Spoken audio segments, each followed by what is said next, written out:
Bismillahirrahmanirrahim. Assalamualaikum warahmatullahi wabarakatuh. Ila hadratil Mustafa Rasulullah sallallahu alaihi wasallam wa kafatil anbiya'i wal mursalin wal ulama'i was salihin wa ila arwahi jami'il qubur minal muslimin wal muslimat wal mu'minin wal mu'minat syai'un lillahi lahum al-Fatihah. A'udzu billahi minasy syaithanir rajim. Bismillahirrahmanirrahim. Alhamdulillahi rabbil alamin. Ar-Rahmanir Rahim. Maliki yaumiddin. Iyyaka na'budu wa iyyaka nasta'in. Ihdinas siratal mustaqim. Siratal ladzina an'amta 'alaihim ghairil maghdubi 'alaihim waladdallin. Amin. Alhamdulillah. Alhamdulillahilladzi hadana lihadza wa ma kunna linahtadiya illa an hadana Allah. Ashhadu an la ilaha illallah wahdahu la syarika lah wa ashhadu anna Muhammadan 'abduhu wa rasuluh. Allahumma shalli wa sallim ala sayyidina Muhammad wa ala alihi wa ashabihi al-kiram. Amma ba'd. Rabbi shrah li sadri wa yassir li amri wahlul 'uqdatan min lisani yafqahu qawli. Subhanaka la ilma lana illa ma 'allamtana innaka antal alimul hakim. Wala haula wala quwwata illa billahil 'aliyyil 'azim.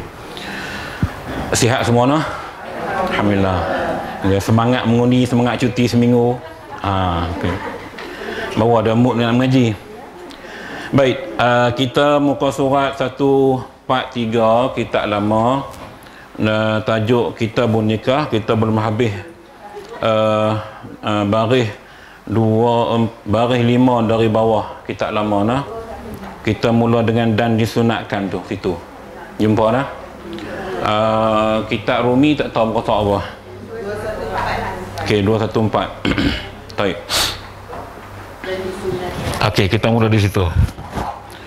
Dan disunatkan menilik oleh tiap-tiap daripada laki-laki dan perempuan bagi taulannya, kemudian daripada kosaknya hendak berkahwin akan dia, dahulu daripada pinangan, akan yang lain daripada auratnya di dalam sembahyang. Okey, sampai itu dulu, titik ya. Sampai itu dulu, titik. Jadi syarak telah memberi hukum sunat kita tilik atau kita risik dahulu. Jadi kata dia menilik oleh tiap-tiap daripada laki-laki dan perempuan bagi taulannya. Maknanya bila suruh tilik ni bukan orang tu nak pergi tilik sendiri, dia akan hantar wakil, jiran dia ke, kawan dia ke kan, pergi tengok budak ni lagu mana cerita. Begitu maksudnya ya. Bagi taulannya, kemudian daripada kosaknya hendak berkahwin. Jadi lelaki ni dia berkenan dengan satu budak perempuan ni. Ni kira tak bercinta lah. Bukan kira zaman lah ni, kita buat zaman dulu-dulu. Maknanya zaman lah mereka kenal awal. Cuma bila kenal awal ni, bila mereka dating, memang nampak benda baik belakang lah. Jadi nak tahu sebenarnya tu lagu mana, kena hantar wakil pergi rumah. Sebab daripada situ wakil tadi boleh lihat dari sudut cara dia angkat ayak lagu mana, cara dia berjalan depan orang tua lagu mana. Orang tua lu tengok dululah, lah ni tak tahulah lagu mana kan. Jadi maknanya kita nampak anak kita suju okey je, on je lah. Tapi kalau ikut kitab, dia suruh tengok semua benda ya. Jumpa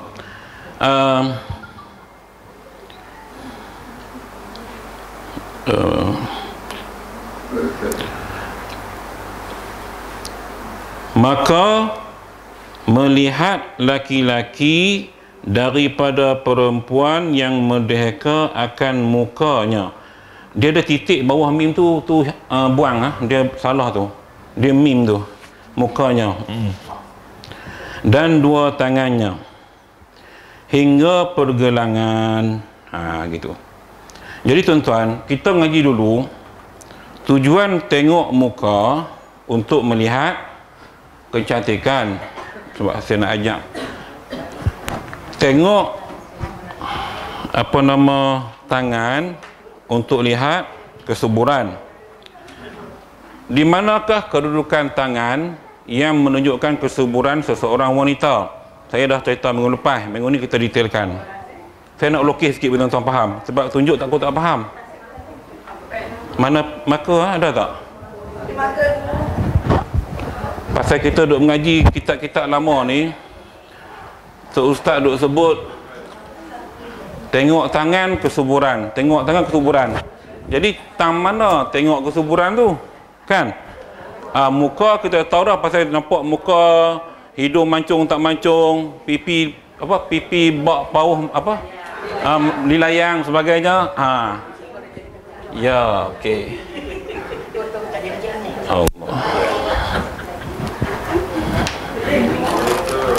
Pen ada pun semua sakatul maut dah ya.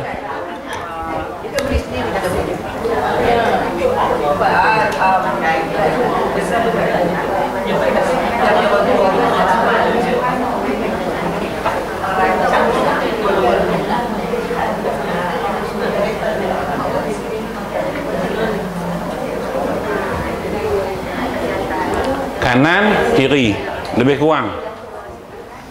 Sebab saya punya seni lukis memang out. Okay. Baik. Jadi nak tengok kesuburan kat mana? Hari itu saya cerita, yang pertamanya ialah di lokasi tapak tangan, iaitu apabila tapak tangan tidak berlopak. Okey, bila tapak tangan tak berlopak, dia angkat macam tu. So tak nampak telom, tak nampak berlopak. Berlopak ini umpama kalau kita letak air, dia boleh bertakung. Okey. Jadi bila letak air boleh bertakung, maka perempuan tadi kurang subur.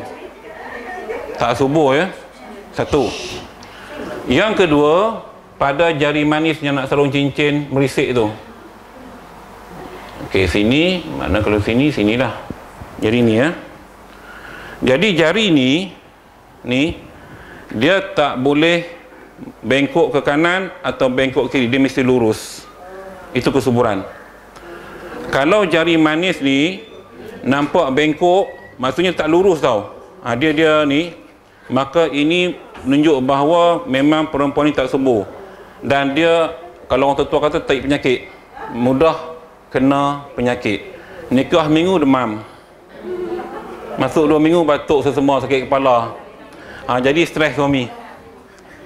Sini ya, jari ni. Dia mesti lurus, dia tak bengkok. Faham tak? Maksudnya tempat yang kita sarung cincin.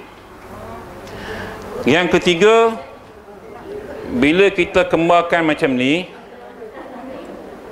yang garisan bawah ni dia sama dan di atas dia mesti sama. Kalau di atas dia tak sama, macam kedudukan jari saya ni contohlah, bermaksud dia punya period tak teratur, jadi pun tak subur. Jadi kena bagi jari bawah ni kena sama, rapatkan dan lihat di atas. Kalau sama tinggi bermaksud subur. Kalau tak sama tinggi, period tak teratur lah, maksudnya tak subur. Dah yang dah expired tak payah tengok. Yang masih belum expired. Gitu. Okey. Faham dah? Baik. Dia kena kembar ni. Kena letak begitu macam tu. Tak, ini yang masuk dalam kitab kesuburan tu. Kita duk mengaji daripada zaman dulu sampai keluar, tak tahu Tok Guru kata nak tengok subur. Tam mana nak belek kesuburan? Jari kurih ke? Sampai nampak tulang ke? Tak. Dia 1, 2 dan 3. 3 tempat. Maknanya kalau tak ada bengkok-bengkok memang subur, maksudnya mudah dapat anak lah, kecuali kalau dia tak mahu anak. Okey, sebab tu ada pasangan yang kahwin lambat dapat anak sebab kesuburan tu terhalang. Dia tak ada subur, kurang subur.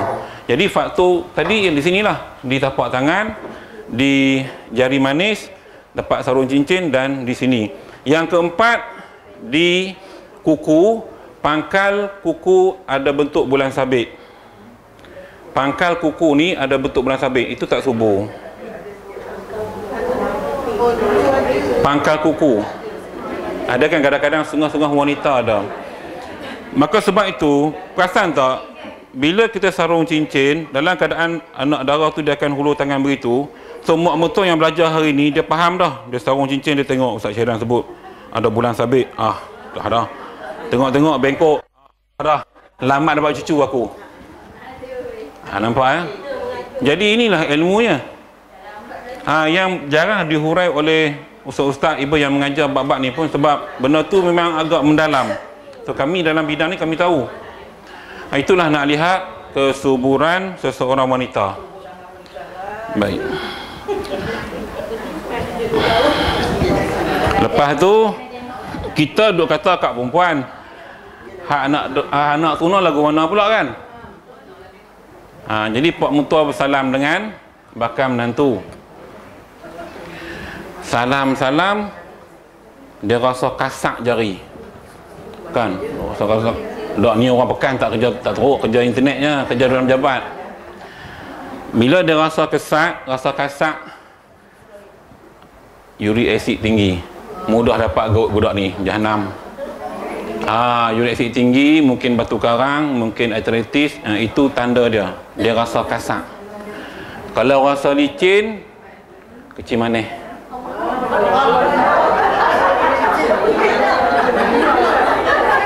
Dari salam. Okey. Kemudian kalau tidak subur pada lelaki pun serupa, ada bulan sabit di pangkal kuku, sama. Jadi kalau lelaki ada bentuk bulan sabit, bermaksud hormon tak begitu kuat, kesuburan tak begitu tinggi lah, ya. Itu yang kadang-kadang, sebab walaupun punca kadang-kadang bila dibuat ujian dengan doktor, kadang sikos, kadang telur tak masak, kadang macam-macam lah saya duk jumpa kes-kes tu. Tapi yang daripada lelaki tak banyak kes lah, tak banyak, kecuali air mani cair, ya.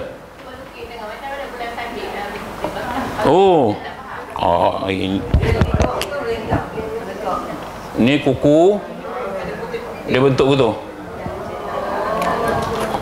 Kat bawah ni. Ni kuku kita. Bulan sabit bentuk. Maksudnya kalau sini dia naik gitu. Bukan sama tak apa. Dia pangkal kuku ni, dia bulan sabit dia macam tu lah. Dia gitu. Sehari lepas kelas main tunjuk jari kat saya. Siapa yang belum ni. Jadi ada masa untuk baiki bagi yang belum kahwin lah. Ada masa untuk adjust lagi lah. Buat alignment pun lebih kurang. Nanti bila kahwin tak ada masalah.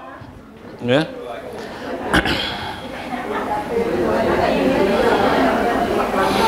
Jadi nak cerita tuan-tuan, nak cerita pada kita bahawa Islam ini dia sangat detail, lengkap, syumul kan. Jadi cuma ilmu tu tak diterokai, tak disebar luaskan, tapi ilmu tu dari Islam. Nampak tak? Syarak dah hajar dah. Tapi sebab kita mengaji dulu, tok tu kata tengok tangan, tanda kesuburan. Kita pun tak faham kan? Bila saya dalami ilmu ni baru saya nampak. Pokoknya betul. Sebab tu bila tengok pengalaman, bila saya tengok konsep pasangan yang nakkan anak, ada 14 tahun, 13 tahun kan. Tengok tanda yang sebut semua ada. Dan takdir kan, mereka dah kahwin. Tapi kita ikhtiar lah, kita bantulah. Okey? Tu saya belum ajak cara nak tengok rahim jatuh lagu mana apa semua, panjang cerita tu, kes lain, nanti kelas lain lah tu. Tapi semua pada tangan. Semua pada tangan.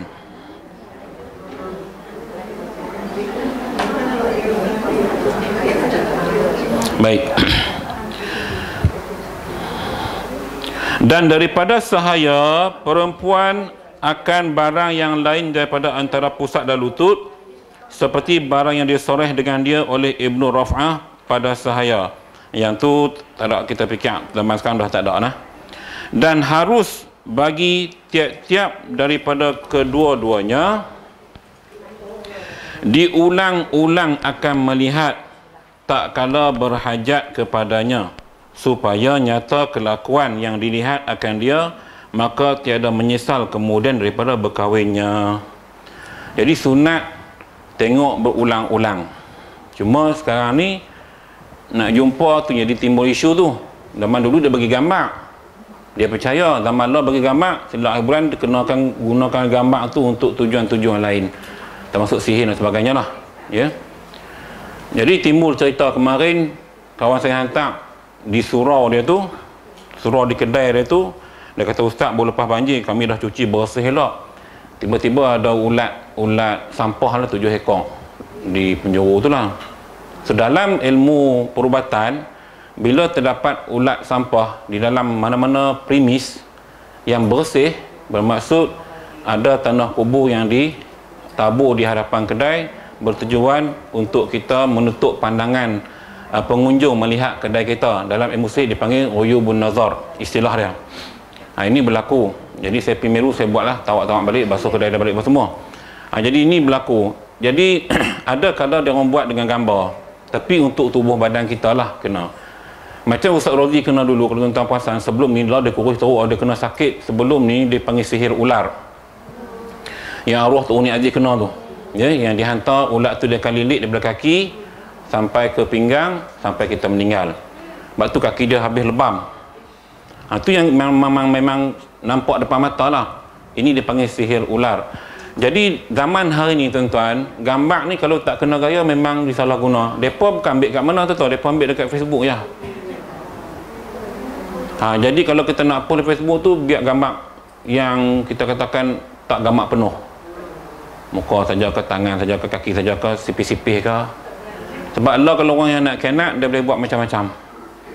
Sebab tu ada kes-kes yang kan, bila tak mau dia buat sampai anak darah tu jadi gila dan sebagainya kan. Zaman Allah takut gitu. Walaupun syarak suruh tengok berulang kali, jadi pandangan dalam kitab ni cerita zaman dulu, maksudnya lihat begitu. Sebab tu kadang-kadang hak main meresik, main bertandang, main makan nasi tengah hari, main makan nasi malam, nak tengok tu. Yang dia pergi banyak hari tu kan, banyak kali pergi tu nak tengok. Sebab kadang-kadang melihat kali pertama, dia belum tentu menggambarkan keseluruhan watak perempuan tersebut. Pergi kali kedua pula kan, mungkin dia nak tengok sudut lain. Jadi benda ni, sebab yang boleh tengok bukan tapak tangan, jadi perangai lain perlu dilihat berulang kali supaya puas hati.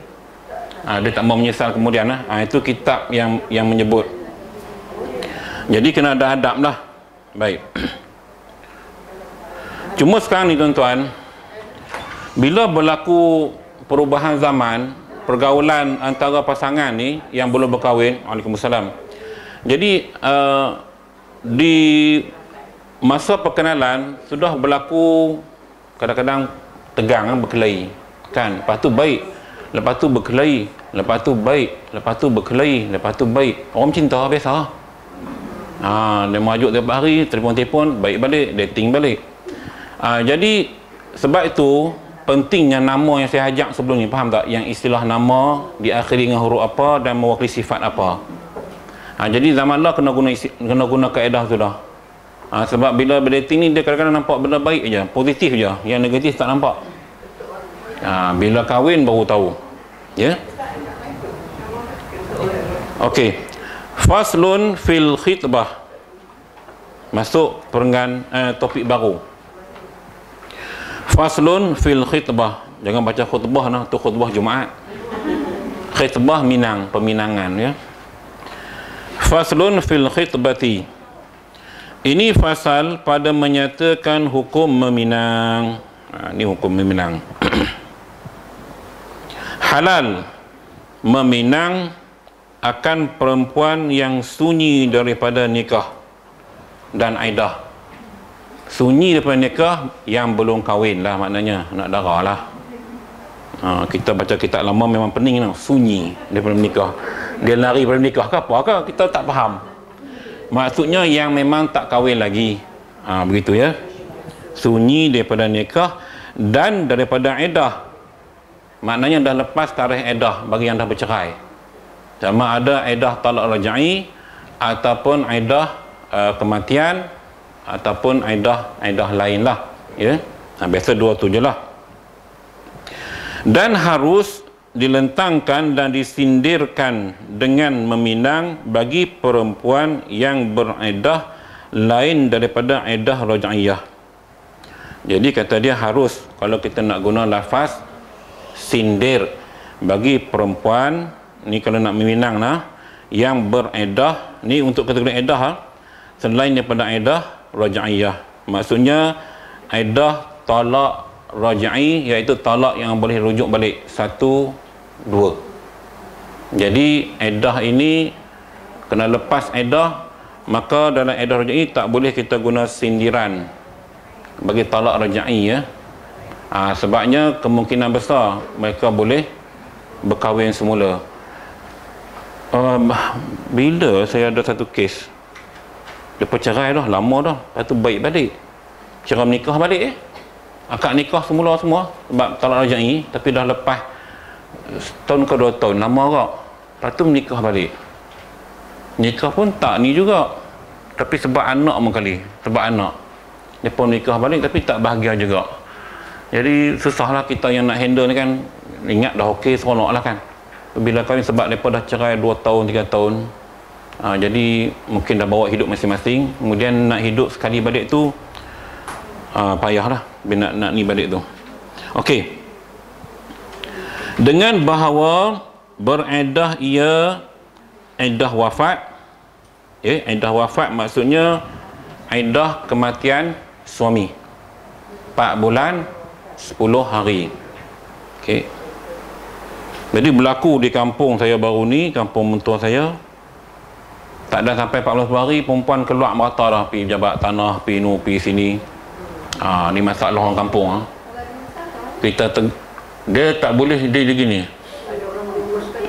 Kalau ada orang boleh uruskan, sila uruskan, jangan keluar rumah. Fitnah terlalu banyak. Dia kata dia duduklah kereta. Bila kita tanya apa, dia kata saya tak keluar, saya duduklah kereta. Saya kata awak tak boleh tunggu 4 bulan 10 hari kan, nak buat urusan tanah apa semua kan. Tak perlu, kita rasa tak perlu kita tergesa-gesa sebab mungkin suami ada harta banyak sebagainya kan. Ini di kampung, jadi susah tuan nak fahamkan orang kampung sebab tak mengaji. Bila tak mengaji, dia anggap okey lah aku keluar kan. Tu dalam bab penjagaan diri ketika mana edah kematian ya. Jadi 4 bulan 10 hari itu jangan berhias, tak boleh keluar rumah, tak boleh, kecuali kalau ikut fatwa kebangsaan kita bertujuan kerja saja boleh. Tu pun dia kena pergi kerja balik, dia tak boleh pergi kelewat kat lain. Lagi duk pergi member hajak pergi shopping dekat IOI Mall, dia tak boleh dalam tempoh 4 bulan tu nah. Dia hanya dibenarkan pergi kerja, balik kerja. Singgah isi minyak tak apa, no problem. Yang tu keperluan, tidak kereta berhenti tengah jalan, jenuh nak tolak, tu boleh ya. Itu terpulang sebab kita nak kata rumah sewa apa banyak. Jadi keadaan ni tak tentu, tengok biasa dia balik di rumah mentua dia, rumah dia lah, rumah mak dia biasanya lah. Okey,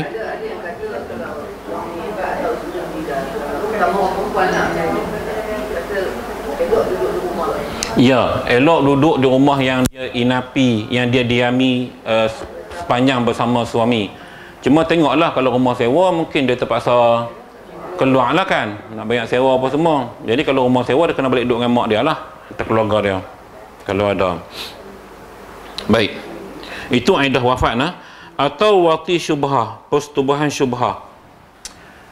Dia ada persetubuhan haram, dia ada persetubuhan syubhah. Syubhah ni ada 2 keadaan tuan-tuan. Sama ada persetubuhan syubhah tu berlaku kerana akad yang tak betul ataupun terbatan akad nikah yang dia anggap kata benda tu betul. Contohnya katalah mereka pergi menikah, akad nikah tapi tak cukup rukun, mungkin tak ada saksi. Bagi mereka aku dah akad nikah dah, lalu berlaku persetubuhan. Itu persetubuhan syubhah dia panggil. Keadaan kedua ialah persetubuhan yang tersilap. Zaman dulu berlaku bila tak ada elektrik semua kan. Jadi mungkin 2 beradik kahwin apa buat negeri sekali ke, ataupun adik kak tu muka kembar sama ke, salah masuk bilik suami tadi, berlaku persetubuhan. Itu juga persetubuhan syubhah. Dia kena automatically terpisah. Bila dah tahu, automatically terpisah. Itu ada dia punya ni syarat dia. Lah ni tak ada kot ya. Dulu mungkin. Cuma lah ni kalau ada pun takut keseirasan muka. Takut lagu tu lah kan. walaupun bukan dua beradik, lain-lain makhluk Tuhan ni kan, tapi kerana muka sama. Jadi suami ni pergi Singapura, tengok bini aku dah kat Singapura, dia confused. Rupanya orang lain. Kalau zaman lah, tapi saya rasa mungkin tak berlaku begitu kot. Itu iddah wati syubhah atau bercerai bain. Bercerai bain ialah talak 3. Itu dipanggil talak bain. Bercerai talak bain ni cerai yang tak boleh rujuk balik. Nak rujuk balik, orang tetua kata kena cina buta. Inilah dia panggil ni, ya, talak bain. Cara talak cerai talak 3. Yang mana kalau dia nak kahwin balik, perempuan tadi mesti kahwin orang lain dan bercerai, baru dia boleh berkahwin semula dengan bekas isterinya. Yang orang Melayu kata Cina buta, Cina buta, ya. Cina tu celek, istilah tu, istilah faham nah? Itu saya kata kena mengaji kat bab ni, ramai tak tahu. Kan hak nikah pun tak tahu, tambah hak tak nikah. Sebab benda ni berlaku, mungkin tak berlaku pada kita. Kita doa supaya rumah tangga kita aman damai. Tapi mungkin takdir Allah berlaku pada orang lain, jiran kita, mungkin anak cucu kita. Kita tak tahu benda ni. Ni kadang-kadang orang muda lah, dia kursus nak sijil. Bukan nak ilmu tu, bila kursus nak sijil, dapat sijil ilmu tak ingat. Bila tak ingat, berlaku kelahi, dia main lafaz saja. Sebab itu Rasulullah kata ada benda yang boleh berlaku walaupun hang buat lakonan tetap jatuh. Antaranya talak lah. Sebab tu pelakon tak boleh berlaku laki bini, bahaya. Takut tersebut memang jatuh talak. Buat lawak gurau senda tak boleh. Ni hukum asal. Cuma undang-undang Malaysia lah ni dia kena buat di mahkamah. Walaupun dia lafaz, tetap kena buat di mahkamah. Sebab nak buktikan kesahihan tu. So jaga-jaga, khususnya orang lelaki-lelaki lah ya. Sebab kadang-kadang kalau tak penyabar, dia kira nak bagi 3 je talak tu. Jadi akhirnya jadi talak bain, tak boleh rujuk balik dah. Melainkan perempuan tadi berkahwin dengan orang lain. Ya, kalau macam talak Cina buta, bercerai dengan yang Cina buta tu, dia kena tunggu habis edah juga orang ya. Balik dengan suami. Edah tetap sama. Okay. Mungkin tak tahu lah kalau berlaku masyarakat kita, mungkin ada kot ya. Wallahualam. Mungkin ada lah. Saya takut Cina buta lalah kau tu tak mau cerai dah. Dia ambil buat bina terus pada muka. Sebab biasanya yang melibatkan Cina buta ada pembayaran. Dia bayar kan. Jadi sekian tempoh hang kena cerai bini aku. Aku nak nikah balik. Biasanya gitulah.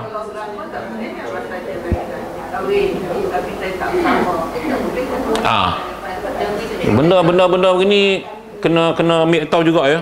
Kadang-kadang kita di luar ilmu kita terberlaku benda tersebut ya. Bahaya. Ya. Apa beza yang dah lama bercerai yang tiba kahwin semula? Macam mana?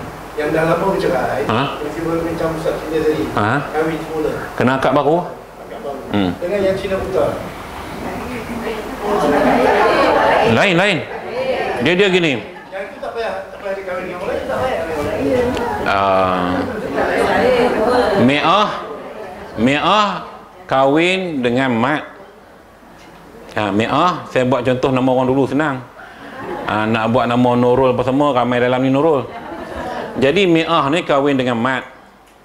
Kahwin, lepas tu bercerai biasa. Ingat cerai biasa maksudnya talak 1, talak 2. Jadi 3 bulan 10 hari ataupun 3 kali bersuci. Kemudian bila lepas edah, mereka nak baik balik, kena akad baru. Ni untuk talak 1, talak 2. Lepas kata bercerai, kemudian bawa dari masing-masing, lepas tu duk tak boleh, tidak, tak enak semua, tak ingat kat bini, bini tak ingat kat lelaki. Akhirnya nak baik semula, kena akad baru. Nak minang, tak payahlah, jadi sebut kata kita ni, lepas tu beritahu orang tua semua, jumpa peluang berdasar nikah, Encik Faisal kita, isi borang, kahwin pula. Daftar baliklah. Sebab bila berlaku perceraian di mahkamah, rekod tu dah ni ya. Benda bila kahwin semula, kena buat balik dokumen baru. Jadi kalau mereka nak menikah, bila dah bercerai, dah habis tempoh edah, kena akad baru. Keadaan kedua, Me'ah dengan mat menikah, cerai talak bain. Cerai talak bain, talak 3. Jadi tiba-tiba mereka nak berbaik semula, tak boleh. Akad baru tak boleh. Sehingga Me'ah kena menikah orang lain dulu. Nikah dengan Jo ke, Jo bercerai Me'ah, barulah mat boleh menikah dengan Me'ah. Jo tak mau cerai, tu dia punya pasal. Kena mi'ah orang kaya pula, lega kat Jo. Ni yang katakan masuk angin keluar asap kata Ibn Namdi. Ni ya. Dia duk harap kata Jo nak cerai mi'ah, lalah Jo tak mau cerai. Mungkin dia hidup bahagia, seronok agamanya. Kan, mi'ah pun tengok Jo ni punya suami bagus, layan elok, lalah dia tak mau cerai. Anak buat guna, dia kalih paksa. Dia bayar tu rezeki dia. Apa duit aku bayar balik dia. Nah, pada muka. Okey, tu cerita dia. Ya. Tu talak bain. Dengan talak atau fasah. Fasah ni pembatalan perkahwinan oleh hakim. Dia bila berlaku perkahwinan, kadang-kadang berlaku penderaan dan sebagainya, isteri buat aduan pada pihak mahkamah menuntut fasah. Ingat ya, tuntut fasah. Tuntut fasah maksudnya bila suami tak mau cerai, jadi isteri terpaksa tuntut fasah di mahkamah. Hakim bila dinilai tengok ada bukti semua, maka hakim kata, maka mahkamah dengan ini memasahkan, membatalkan perkahwinan antara sekian dan sekian. Jadi perkahwinan akan batal. Cerailah, cerai walaupun suami tak lafaz. Itu dipanggil cerai secara fasah, secara keputusan mahkamah hakim. Ada kes aku tu. Terutama kalau isi yang kena dera lah, tak bagi nafkah, so boleh buat aduan tuntutan fasah. So ni panjang bab dia ya. Tapi kita mengaji lah hari ni, at least kita tahu kan apa benda kena buat. Ni dipanggil fasah ya. Atau terfasah oleh hakim. Terfasah dengan sebab murtad salah seorang. Jadi bila salah seorang murtad je, memang automatik cerai habis. Kita memang undang-undangnya begitu. Cuma di Indonesia kadang-kadang pelik juga. Kadang-kadang ada suami Islam, lelaki isteri Kristian. Saya pun tak faham Indonesia punya pegangan. Apa mazhab dia pegang, kita pun tak tahu. Atau rodak, terfasah dengan sebab rodak, susuan. Ni katakanlah perempuan bela anak susu, maksudnya sempat menyusu dengan kita 2 kali kenyang atau 3 kali kenyang, maka hukumnya anak susuan. Kemudian dia besar tu dia berpisah, dia pergi kerja mana-mana, tiba-tiba berkenan dengan anak kita hak kandung, kan, jumpa kat mana-mana kan, berkenan nak kahwin. Kita pun dah lah anak susuan, mungkin waktu baby kita nyusu, lepas tu orang lembik. Tiba-tiba bila dah kahwin, baru tahu bahawa mereka ni adik-beradik susuan, maka automatik terbatal perkahwinan. Sayang lagu mana ke, cinta lagu mana ke, tak boleh. Sebab hukum susuan sama macam anak kandung, cuma isu pusaka je dia tak boleh ambil. Jadi kita kena hibah lah. Hukum lain semua sama, aurat sama, tak ada masalah. Jadi macam anak menakan pupu saya tu, jadi sepupu saya bela dia. Sepupu saya tak ada anak, dia bela budak ni daripada kecil, tapi dia tak boleh menyusu sebab tak ada anak, tak ada susu. Dia bagi adik dia susukan. Adik umpan ni dah ada anak semua, so adik ni susukan, maka budak tadi dikira anak susuan. Kira keluarga mereka semua adik-beradik lah. Dia macam tu nah. Sebab daripada kecil. Itu anak susuan. Jadi kena pastikan dia ni kena menikah dengan orang ajnabi terus, tak boleh ambil kaum kerabat lah, takut jadi terbatal lah. Ya, gitu. Baik. Adapun disorehkan meminang baginya, maka haram dengan ijma'. Jadi dia kata yang perempuan yang kita sembang tadi tak boleh sebut meminang secara soreh, lafaz minang, dia kena kias ataupun sebut yang bukan meminang lah. Sebab ulama kata haram kalau perempuan yang kategori yang tadi, yang dah mati ni, maksudnya yang janda lah. Jadi eloknya harusnya guna lafaz sindiran. Ini ada orang kenang kat hang ni, boleh tak? Gitulah, sebab dah janda kan, takkan nak buat falsafah pula kot, nak berpantun bagai semua, tak payahlah. Gitu ya. Baik. Adapun yang raj'iyah, maka tiada harus disindirkan meminang. Kalau taraj'i tak payahlah, sebab dia nak balik lelaki dia pun. Jadi tak payah sini-sini lah. Takkan nak sini bini bekas bini, tak munasabah kan. Tiba-tiba boleh I sunting you. Nak sunting benda yang kau dah bini aku, cuma bekas isteri. Jadi dia kata tak perlu. Raj'iyah ni soreh. Lafaz soreh, lafaz nyata, terang. Okey. Baik. Bermula tasrih itu barang yang memutuskan dengan gemar pada nikah. Apa saja perkataan yang merujuk kepada suka nak kahwin, seperti katanya aku berkehendak berkahwin akan dikau. Direct point terus. Aku nak menikah dengan hang, selesai masalah. Ya tak payah. Sebab zaman lah ni banyakkan lagu tu kan. Dia tak ada dah bunga-bunga ayat, tak ada dah lah ni. Dia mau jimat masa ya. Zaman lah dia tak ada bunga-bunga ayat nah. Ni lafaz soreh dia katakan begitu. Atau apabila selesai iddah engkau berkahwin, aku akan dikau. Okey, ataupun ni kalau dia nak ambil janda, kau habis iddah aja aku masuk, dia kata. Minang. Dan ta'rid itu barang yang muhtamal akan gemar pada nikah dan lainnya, seperti katanya siapa yang dapat seumpama engkau atau aku gemar akan dikau, maka hukum jawab bagi meminang itu seperti hukum meminang halalnya. Dia buat contoh kalau kita nak gunakan lafaz yang bukan soreh. Jadi yang macam kita kata dia, orang tua kata kalau macam kita ni sunting bunga ataupun apa lagi yang duk guna, saya pun tak erti sangat sebab saya duk minang anak orang ni, jadi wakil ni biasa direct je saya sebut. Tak erti aku nak menyebut menyunting tak pandai. Saya tak pandai pun. Saya sebut direct. Lepas itu kita kata bincang hantaran berapa, dah buat doa, selesai, makan balik. Setengah-setengah macam setengah negeri dia ada buat adalah pantun bagai 4 kerat lah, 6 kerat, 2 kerat. Tak ada. Lambat-lambat. Baik. Dan haram meminang, ni haram ya, jangan duk buat ni. Dan haram meminang atas pinangan orang lain. Tu yang tak boleh pinang tunang orang. Orang dah jadi tunang orang, jangan duk pergi minang. Haram hukumnya ya. Baik. Jika sudah disorehkan dia baginya. Dah syarat dia. Maksudnya betul-betul kita nampak berlaku majlis peminangan, memang ada sarung cincin semua, maka haram kita pinang atas pinangan orang lain. Okey. Dengan diperkenankan dia, melainkan dengan izinnya. Maka jika tiada disorehkan dengan perkenannya, harus dipinangkan dia. Tapi kalau kita hanya dengar orang cakap, tak betul, tak ada majlis apa pun, kan? Tak ada rombongan bawa bunga mangga bagai bunga teluk apa, tak nampak pun. So kalau tak ada benda soreh, boleh. Jadi kena pastikan betul-betul lah. Sebab kadang-kadang dia nak mengelak, perempuan nak mengelak, dia kata aku dah bertunang.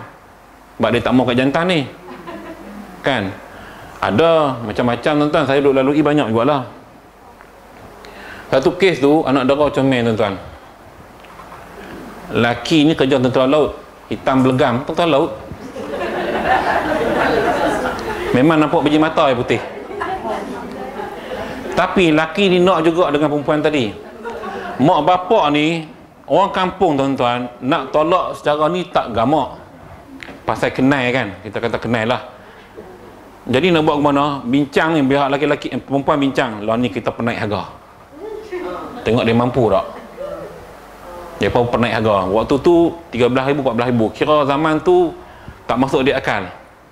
Mahal. Lalah pihak lelaki kita apa? Mu letak 50,000 aku nak juga dia lah. Kahwin, tapi 13,000 tu lah. Dan lah anak 3 ke 4, saya dah balik kampung, saya dah tengok, rupanya bahagia. Walaupun suaminya hitam legam. Bini putih. Bini putih, putih melepak. Memang comel lah bini tu. Jodoh. Dan tak disangka tuan-tuan, sehingga hari ni saya ikuti kisah dia orang ni di kampung. Rupanya menantu ni walaupun hitam, bekas tentera laut berhenti dah kan kerja kampung, cukup bagus tolong mentua, buat mentua. Buat mentua dah tak larat, tolong misi rumput, buat bendang apa semua. Tu hak hitam tadi tu. Maksudnya dia gini tau, Tuhan dah atak dah kan. Wa makaru makarallah, kita rancang, Allah rancang, tapi Allah itu sebaik perancangan. Wallahu khairul makirin. Allah sebaik perancangan. Allah dah buat tu comel dah. Kan kita cuba nak menidakkan aturan Allah. Gitu dah. Jadi nasib baik bila kita terima, rupanya ada hikmah kemudian hari. Barulah menantu ni menantu yang boleh harap rupanya. Kita hitam pun bagus. Jadi akhirnya bahagia. Saya nampak hingga hari ni bahagia. Dan duduk tak mau tu akhirnya bahagia. Anak 3-4 ke 4 orang 3 orang ni. Itu kisah dalam kehidupan masyarakat lah, bila kita cerita bab kahwin ni. Baik. Dan yang menuntut musyawarah pada orang yang meminang, maka hendaklah disebutkan kejahatannya dan kecelaannya dengan sebenar. Ini tuan-tuan ramai kita tak buat ni tuan-tuan. Dalam proses meminang ataupun sebelum tu perbincangan ni, kita jangan menutup bukan tak bercerita keaiban, tak boleh, tetapi kalau benda yang tak elok kita kena ceritakan pada wakil pada perbincangan. Maknanya mungkin kita kata anak saya ni tak pandai masak, kena cerita supaya tak berlaku masalah bila kahwin nanti telur dada je pandai buat dengan telur mata, tu je kan. Jadi kena cerita anak saya mungkin tak pandai masak, tak pandai kemas rumah sebab dia duduk asrama je. So bila kita tak cerita lagu tu, bila kahwin esok mak mertua tengok apa lah menantu ku, ya Allah malas sungguh nak kemas rumah apa semua. Memang dia malas duduk asrama. Daripada sekolah rendah duduk asrama, menengah asrama, masuk universiti duduk asrama, kerja duduk pejabat. Jadi memang tak pandai kemas rumah. Kita kena habaq siap-siap supaya tak berlaku masalah kemudian. Ni kita dah habaq mau rajin, oh tak payah suruh, memang rajin suruh dia. Bangkit subuh dia awal sekali, buat sarapan. Bila menikah sebaliknya. Tapi ingat dalam kitab ni dia suruh kita cerita terus terang, jangan sembunyi lah. Benda hak kita kata negatif kita cerita supaya dapat diperbaiki, bukan kita nak aibkan orang tu. Tak, ini wakil mungkin Pak Melakang dia cerita, ya anak Melakang saya ni lagu ni lah, budak kampung, ngaji pun tak pandai, tapi budi bahasa tu ada, besar orang kampung. Kalau orang Pekan pula, anak saya ni terlebih pandai, doktor, tapi tak kerti masak. Nampak? Dah betul, sebab tak berlaku masalah kemudian. Kan, dulu kata nak menikah pasal apa, kami dah habaq dah, nak menikah juga. Lah kena terima lah. Kan, tak kerti masak, beli luar lah, buat guna. Beli kedai, bukan kedai. Mana-mana penyakit dapat, dah sudah, mati. Baik. Dan sunat membaca khutbah dahulu daripada meminang, dan yang lain pula dahulu daripada akadnya. Yang ni tak ada aku, kalau alhamdulillahirrabbilalamin baca khutbah tak pernah dibuat dia orang. Sunatnya lalu orang tak buat dah, panjang. Jadi jemaah datang daripada rombongan daripada Puchong pergi Kuala Terengganu, perut dah lapar, dia nak buat khutbah pula lena lagu tu. Jadi benda-benda hak sunat, walaupun sunat ni ramai orang tak buat lah ni. Dia cuma direct gitu je. Sebab sekarang ni kalau kita kata khutbah dalam zaman hari ni, kita mukadimah biasalah. Maknanya wakil tu akan mukadimah dahulu, dia sebut alhamdulillah, syukur apa semua, baru dah sampaikan hajat. Itu khutbah lah lebih kurang. Ambil jugalah sunat tu, cuma tak dibaca panjang je lah. Taib. Faslun fi arkanin nikahi wa ghairiha. Fasal pada menyatakan rukun-rukun, segala rukun-rukun nikah dan lainnya. Soalan yang mungkin akan ditanya oleh Tuan Imam sebelum akad nikah kepada anak tuna ataupun pengantin lelaki. Bermula rukunnya 5 perkara, iaitu suami dan isteri 2, dan wali 3, dan 2 saksi 4, dan sirah 5. Sirah tu ijab kabul. Sirah tu ijab kabul. Ijab kabul yang aku nikahkan kau, aku terima, itulah sirah. Itu sirah. Baik. Dan disyaratkan pada sirah, barang yang disyaratkan pada sirah jual beli sama. Ada lafaz nikah, ada lafaz terima. Cuma kita Malaysia je panjang berdengung, panjang sangat. Kalau Arab mudah, qabil tu nikah, selesai. Aku terima nikahnya, selesai. Kita dengan mas kahwinnya sekian. Tu yang pengantin lelaki gemuruh habis tu. Lama-lama akad sekali tak jadi, terima kali kedua tak jadi, ulang lagi, ulang. Lalah nikah untuk imam. Ada saya ada pengalaman tuan-tuan di Masjid Baling Kedah. Jadi hak ni wali sendiri yang terima nikah. Mungkin wali nak tunjuk action kot. Tok Imam kata, ni siapa nak akad nikah? Saya ke Bang Haji? Saya, cik kemas dah. Anak sulung. Jadi bapak perempuan, ni depan saya jadi saksi kan. Dia pegang tangan, nama pasangan lelaki tu saya dah lupa lah. Ustaz sekolah kebangsaan ni lah. So dia sebut nama, saya dah ingat dia sebut aku nikahkan di kau. Rupanya aku terima nikahnya. Lah tuan-tuan, Tok Imam ambil alih. Jangan main-main ni wali, jangan main-main. Sungguh. Dia jangan tuan-tuan terpengaruh dengan televisyen. Drama TV semua lagu tu. Tidak, drama TV semua wali yang akad nikah. Mereka berlakon tak apalah, tu pun berapa kali hafaz skrip, cut, buat balik. Tapi real sebenar, sebab hubungan perikatan antara lelaki wanita yang asalnya haram menjadi halal, kan, proses ni proses agama tau. Sebab tu kalau kita wali ni tak makan cekak, pah kau tu imam, pah kat pelulung berata nikah, senang. Betul. Saat ni susah. Nikah orang lain, dia akad nikah orang lain, saat dia terima nikah. Kan pening tu. Banyak kita tengok tuan-tuan di mana-mana, di viral ni pun, ni depan mata saya lagi lah. Begitu ya. Dia sama sejarah Al-Bait. Jadi paling senang ada lafaz aku nikahkan di kau dan aku terima nikahnya, sudah. Paling ringkas. Cuma Malaysia dia agak Malaysia ni lain sikit ya, budaya dia nak panjang sikit. Saya dah terbayangkan kalau nama tu jangan buat nama perempuan panjang-panjang ni, ada cucu ni. Letih pasangan lelaki nak menyebut tu. Kan? Nurul, Intan, Syafina, Imara, apa benar, Humaira apa semua, binti. Nak habis nama tu sebut, nafas pun habis, tercungak-cungak, ulang balik. Sebab syarat kena sebut nama penuh. Dia tak boleh buat nama ringkasan.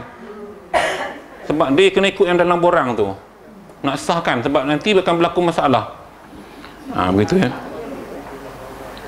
Jadi kalau bagi menantu lelaki ni kan, kalau dia mengajar Arab senang. Saya jawab Arab boleh. Qabil tu nikah, selesai.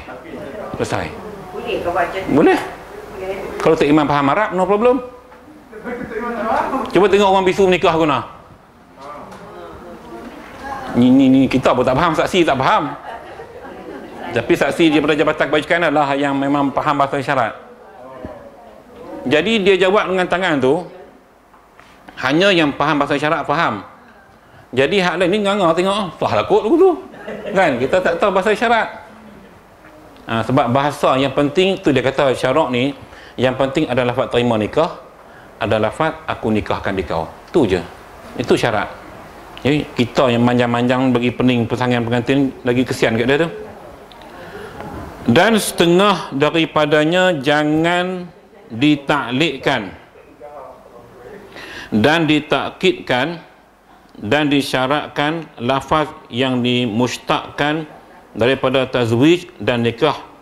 Okey, dia kata sini tuan-tuan, kalau boleh lah dia, jangan ditaklikkan, jangan ada lafaz nikah yang ada taklik ni, ada pergantungan dengan syarat. Tu tak boleh lah. Aku terima nikahnya dengan syarat dia ni, dia ada syarat pula. Tu tak boleh ya. Jangan ada begitu ya. So dia bagi contoh di sini, dan ditakkidkan dan disyaratkan lafaz yang mustakkan, yang memayahkan ya, daripada tazwij dan nikah, seperti zawwajtuka. Zawwajtuka, aku kahwin akan di kau. Kalau nakah tuka, aku nikah akan di kau. Jadi syarat dia nak hak lebih khusus, nikah, bukan kahwin. Tu perkataan Arab ni, kena tanya Pak Din. Ada perbezaan antara an-nikah dengan az-ziwaj. Kalau kita ucap ulang tahun perkahwinan, kalau ulang tahun biasa sanah halwah. Kalau ulang tahun perkahwinan sanah ziwajiyah, dah kahwin. So kalau zawwajtuka, tak apa nak comel. Aku kahwin akan di kau, patutnya aku nikah akan di kau. Term tu ya, term tu. Tu dia kata jangan bagi payah sebut yang aku nikah akan di kau tu lah. Betul. Dia kata bila nikah baru dah kahwin, selesailah. Begitu. Au ankahtuka. Nak terjemah guna ni. Dia sebenarnya unkihuka. Aku mengawinkan engkau dengan sekian. Kalau ankahtuka seolah macam aku telah nikahkan dengan dikau. Lagi tu lebih kurang bahasa dia. Sebab dalam Arab dia akan sebut unkihuka bi sekian-sekian. Qabil tu nikah. Kalau Arab lah. Kalau Arab. Dan jikalau dengan bahasa ajam sekalipun, bahasa orang ajam, bahasa orang selain orang Arab, itu bahasa orang ajam, sekalipun yang difahamkan maknanya. Sebab itu dia kata tak boleh. Kalau boleh kan kena ada juga perkataan nikah ataupun terima, walaupun bahasa Jepun, bahasa Cina, bahasa India, bahasa Tamil, mesti ada perkataan lafaz nikah, mesti ada. Qabul tu tak apalah, terima tu dia nak ada benda tu, walaupun orang, kecuali bahasa isyarat lah kan, bahasa isyarat tak nak buat apalah sebab dia guna tangan. Sekalipun yang difahamkan maknanya oleh dua orang yang berakad dan dua saksi, dan jika tahu oleh dua yang berakad itu bahasa Arab sekalipun. Jadi kalau dapat, dia tak mau bagi guna perkataan-perkataan yang memayahkan. Kalau boleh yang simple. Sebab tu nikah tu mudah, nikah mudah, cerai payah, masalah banyak. Kes ni nikah mudah, bila minang kat nikah selesai lah. Tapi bila cerai, berlaku perceraian, hak-hak lagi, tuntutan sara hidup, hak kerja sekali, tuntutan, tu payah, dia jadi pening. Dan sah nikah dengan didahulukan qabul daripada ijab, seperti katanya qabil tu fulanah atau tazwijiha. Dia kata sah kalau terima dulu, yakni aku terimalah nikah si anu itu atau tazwijnya. Rupanya sah ya. Kalau terimanya tu kembali kepada fulanah tu, nama orang tu lah. Dalam kitab dia tak nak tulis nama Ruqayyah, Umi Kasum, tak mungkin dia tulis fulanah, si fulanah, kita sebut nama orang tu. Maknanya memang spesial itulah anak dara dia. Tak mungkin nama sama, orang ramai nama yang sama. Jarang berlaku. Walaupun berlaku, tetapi dalam kelompok yang kita kata besar lah, macam dalam kelas ni kan, Ruqayyah, kalaupun ada dua orang tapi seorang duduk ni, seorang duduk ni, jangan duduk sebelah rumah nama sama, pening postman kan. Nama Ruqayyah ni pun Ruqayyah, binti mungkin berbeza kan, mak lain, ayah lain. Yakni aku terimalah nikah si anu, nama sekian-sekian, atau tazwinya, atau raditu nikah fulana, aku rada menerima nikah sekian-sekian nama lah. Aradtuhu, yakni aku redalah akan nikah si anu itu, atau berkehendak aku akan nikahnya. Kita berhenti kat situ nah. Dan sah kita sambung minggu depan. Jadi habis kita bab nikah. Mudah-mudahan bukan habis sepenuhnya ya. Maksudnya dalam bab akad lagi ni, dia nak cerita kenapa panjang cerita akad, kerana perbezaan sosio budaya kita dan juga bahasa pertuturan yang kita tutur seharian. Brunei lain, Indonesia lain, Malaysia lain, Thailand lain, semua lain.